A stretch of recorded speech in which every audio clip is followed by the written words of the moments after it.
Lipcram at Mot nag-perform pero naglabasan ng mga tao. Sorhenyo kaya palang talunin si Mot noong isabuhay finals nila. At Shehi nagbanta na kay Slack One.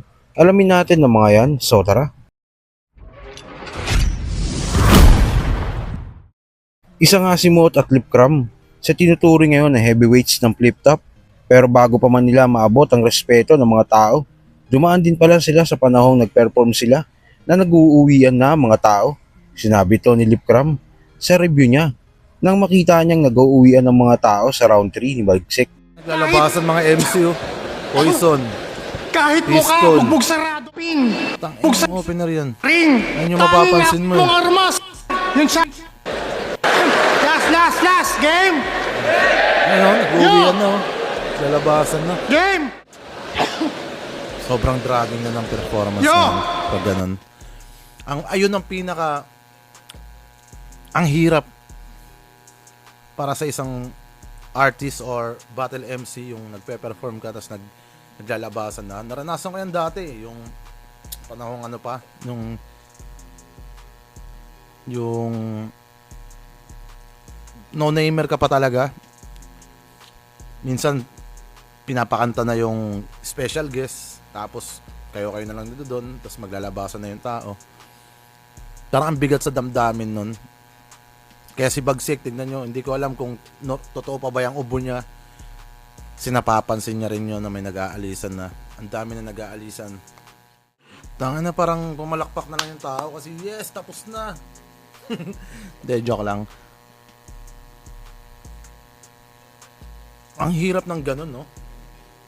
Nagpe-perform ka, naglalabasan na yung mga tao. Naranasan din namin yan nung ganito na kami. Si Mot, champion na yan. Sa PSP, ginawa sa amin yun. Parang na-late kami. Sobrang late namin. Ayun, magkakasabay kami nila. Enigma. Si Enigma andun pa. Ako, si Kairam, si Poison. Tanginang yan. Si Pibus, pinakanta pa rin kami. Kahit nakakanta na lahat ng guests. Tapos parang out na sa oras yun. Siyempre, para sa talent fee, nakakaya naman kumuha kami ng talent fee, hindi kami nag-perform. Pinerform pa rin namin yung pyesa namin. Mga 2 kanta pa siguro yun. Hindi, isa lang yata. Hindi ko makakalimutan yun. Tangina, nagliligpitan na talaga as in. Yung red carpet sa harap namin, niro-roll yun na. Tawa kami ng tawa. Pero tangina, dalawa lang tao sinaluduan namin doon. Si Price Tag, tsaka si Enigma. Hindi talaga sila tumayo. Andun lang sila, nakaupo, nanonood sa amin sa harap namin, kahit dalawa na lang sila. Nagkakagulo na yung mga tao. Parang nagliligpitan na talaga. Ayun, nakakatuwa lang na tangina, syempre kayo lang naman mga hip-hop na nandoon. Kayo lang nagkakaintindihan. At props sa lahat ng mga tumayo pa rin dyan para panoorin si Bagsik. Yun, malaking respeto sa inyo. Siyempre, pinagpuyatan natin yung mga mga pyesa natin dyan para i-perform sa harap nyo. At sinulit nyo rin yung ticket kahit sabihin mong nagka-problema na sa performance dahil. Sa kabilang balita naman, 2017 Isabuhay Finals nang magharap si Mot at Sorhenyo. Ang finals na ito ng Isabuhay, ang isa sa paboritong finals ng mga tao dahil sobrang ganda na pinakita ng dalawa. Nakuha nga ni Mot ang panalo sa score na 5-0. Malakas na Sorhenyo ang lumabas sa laban na ito. Pero ayon kay Sur mismo, may ilalakas pa daw ang performance sa pinakita niya. At kung ginawa daw niya yun, baka natalo niya si Mot. Nagkita kayo sa final si Mot. Oo. Yun, nakatodo din ako doon. Paano mo pa rin-repair? Pag uwi ko pa lang, pagkatapos ng labang Fukuda. siguro nag-rest lang ako ng mga 1 week. May panalo na ba sa kabilang bracket? O alam mo na Waiting si na si Mot? Mot. Waiting. Oo, tapos na Waiting sila. na, tapos na sila ni Apex. Oo, yeah. So, ako na lang yung hinihintay yung ano. So, sure ka na, Mot na? Oo. Nung gabi na yun. Na kinall out mo siya? Oo. Gumaganon pa nga siya, parang. Ayun, tapos, naganda agad ako. Talagang ganado ako nun. Ang mali ko lang doon, nung natapos ko yung sulat ko, naging kampante na ako na yun. Hindi ko naisip na, I-revise. since maaga naman ako natapos, bakit di pa ako mag-isip pa rin para mas mapalakas ko pa siya? So parang okay na to. Kasi ang ganda eh. Malakas. Napanood mo naman siguro yan. Ah, Malakas yeah. naman yung sulat Nandun ako. ko. Pero siguro kung diniinan ko pa or pinaglaanan ko pa ng konting oras, baka hindi niya ako masisilat doon. Kumbaga, mas makakaisip pa ako ng mas malakas pa. May tulog din siya sa'yo.